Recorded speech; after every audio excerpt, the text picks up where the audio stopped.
여러분 안녕하십니까? 김학식입니다. 학습 능력이 떨어지는 학생이 여러분 반에 있다면 어떻게 지도할 것인가 하는 것입니다. 여러분 기분 좋으시죠? 여러분들이 교대 합격하고 교사가 되었다는 가정하에 나온 질문입니다. 그런데 조심해야 할 것이 있거든요. 교사가 되었을 때 학생과 학부모에게 말을 잘못하면 엄청난 상처를 받는다는 사실을요. 여러분이 아시다시피 제가 서울 오산학교에서 20여 년간 현장에 근무하면서 저는 많은 상처를 주었는지도 모릅니다. 제가 말 하나 행동 하나 잘못해서 저도 모르는 사이에 학생과 학부모가 얼마나 큰 상처를 입었는가 하는 것은 저도 자유롭지 못하거든요. 그래서 여기에 보면 항상 이런 말들이 있어요. 학습 부진아 또는 지진아라고 하는 이야기를 우리는 쉽게 쓰고 있거든요. 근데 여러분들이 교사가 되었을 때 이런 말들은 절대로 쓰면 안 될 것 같습니다. 그래서 저기 어머님의 아들이 학습에 있어서 부진아 지진한데 좀 더 특별 교육을 받아야 되지 않겠습니까? 라고 여러분들이 마치 전문적인 용어를 쓰는 것처럼 해서 부모님과 상담을 했다면 이 부모님은 엄청난 상처를 받게 될 것입니다. 그러니까 이제는 우리는 학습 능력이 좀 부족한 학생 이렇게 표현하는 것이 좋을 것 같고요. 그러면 한 학급에 30명 정도의 학생이 있는데 약 두세 명 정도의 학생들이 학습 능력이 저하됐다. 그러면 이 학생들을 위한 교육을 어떻게 할 것인가 하는 것이 사실 이 문제의 초점입니다. 여러분, 이 30명 학생에게 가르치는 능력을 가지고 이 학생들에게 똑같이 해준다면 이 학생들은 완전히 무슨 말인지 모르고 따라오지 못할 것입니다. 그런데 대체로 제가 현장에 있다 보면 이렇게 돼 있는 것 같아요. 이렇게 마른 목걸이인 것 같거든요. 그래서 요 밑에 하위권도 그렇게 많지 않죠. 그리고 또 상위권도 많지 않고 이 중간층이 굉장히 많기 때문에 선생님들은 이것을 A, B, C로 놓았을 때 어디에 초점을 맞춰 수업할 것인가를 늘 고민하게 됩니다.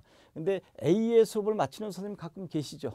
그래서 두세 명의 극상위권 학생들만 위한 수업을 했을 때 나머지 B, C는 무슨 말인지 몰라서 다 잠자고 떠들어 수업이 다 망치는 경우. 그래서 이런 경우에는 항상 이런 오해를 받죠. 아, 저 선생님은 1, 2등 하는 아이들만 편애해 라고 하는 이야기를 받을 것이고, 그래서 나는 아예 정말 이 학습 능력이 떨어지는 학생들을 위해서 희생정신을 가지고 할 거야 라고 여기에 접근했다면 A 학생들은 당연히 안 듣겠죠. 그리고 심지어 B 학생조차도 너무 쉬워 라고 A, B 모두 등을 돌리게 될 것입니다. 교사 자신은 정말 힘들게 어렵게 공부하는 학생들에게 초점 맞춰서 할 거야 라고 하는 사명감과 또는 희생정신을 가지고 한 것처럼 보이지만 이 학급의 7, 80%의 A, B 학생들은 놓치게 될 것이다. 그래서 대부분의 선생님들이 이 B에 초점을 맞추게 되는 것이죠. 중간층에게 맞춰주면서 가끔 뛰어난 학생들을 충족시키기 위한 어려운 문제를 한두 문제 정도 해주고, 그리고 또 때에 따라서 하위권 아이를 위해서 복습을 해주는 시스템을 갖추게 되는데, 그렇다고 해서 A와 C의 충족은 이루어지지 않겠죠. 또 B 학생 속에서도 여기서 또 상중하가 또 만들어진다라고 하는 것입니다. 그래서 공교육에 서 있는 선생님들이 이 학급 구성원들의 모두를 충족시켜 준다는 것은 참 쉬운 일이 아니죠. 그래서 아마 사교육이 발달되는 것이 아닌가 생각합니다. 그렇다고 해서 공교육의 이러한 구조적인 모순을 해결할 수 없다고 해서 방치해 두게 된다면 이것이 바로 공교육 속의 교실 붕괴의 원인이 되지 않을까 하는 생각도 하는데, 일단 이러한 어려움이 있는데도 불구하고 이 두세 명에 해당되는 학습 능력이 떨어진 아이는 어떻게 할 것이냐. 그래서 아까 교사가 되었을 때 C의 입장을 견지한 교사는 A와 B의 상당한 불만을 받을 수 있기 때문에 이럴 때 이제 방법론이 이렇게 나올 수 있겠죠. 이제 바로 이거죠. 그 학생들을 위한 특별 수업을 만들어 줘야 되겠다는 것이죠. 그러니까 정규 수업 시간에는 거의 구조적으로 불가능하다. 그러니까 이 두세 명의 학생들을 선생님이 따로 시간을 내서 특별히 관리를 해 주어야 되겠다 하는 것이죠. 근데 이것이 과연 쉬울까 하는 것입니다.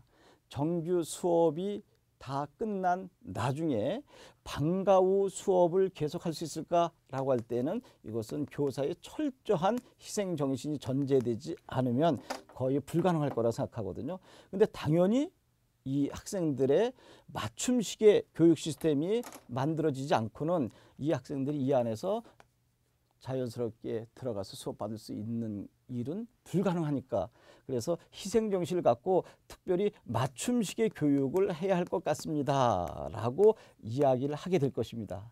그런데 여러분, 이렇게 이야기하지 않는 학생이 어디 있을까요? 아마 수험생들 중에서 10명에 9명은 아니면 10명에 10명 모두 다 그 학생들만을 위한 특별한 관리 수업을 희생정신을 갖고 해준다면, 그렇게 해서 성적을 향상시켜서 자연스럽게 여기 안착시키는 제도를 만들어야 할 것입니다 라고 하는 것 위에 다른 답변이 나올 수 있을까요? 바로 이것 말고 새로운 안을 제시하는 것이 여러분들이 해야 할 일입니다. 그래서 이것 말고 또 다른 안을 여러 개를 제시해서 주는 수업도 있고, 이번 수업은 여러분들에게 이것을 좀 비워놔 보려고 합니다. 그러면 여러분들이 우리 사이트에 오셔서 이것 말고 새로운 안을 이렇게 제가 제시해 봤습니다 라고 하는 것을 한번 글을 올려보세요. 그래서 정말 참신한 논거가 제시된 것은 저희가 그것을 잘 보고 여러분들에게 인센티브를 부여할 것이 있으면 부여하는 제도를 만들어 보려고 합니다. 또 그런 것이 없다 할지라도 여러분들의 창의적인 생각을 사이트에 올려서 함께 경쟁하는 수험생들과 협력해가는 과정도 행복한 일일 것입니다. 그래서 여러분들의 좋은 아이디어를 제시해서 다른 학생들과 더불어 선의의 경쟁을 한다면 아름다운 일 아닐까요? 여러분들의 좋은 안, 창의적인 안을 기대해 보도록 하겠습니다. 고맙습니다.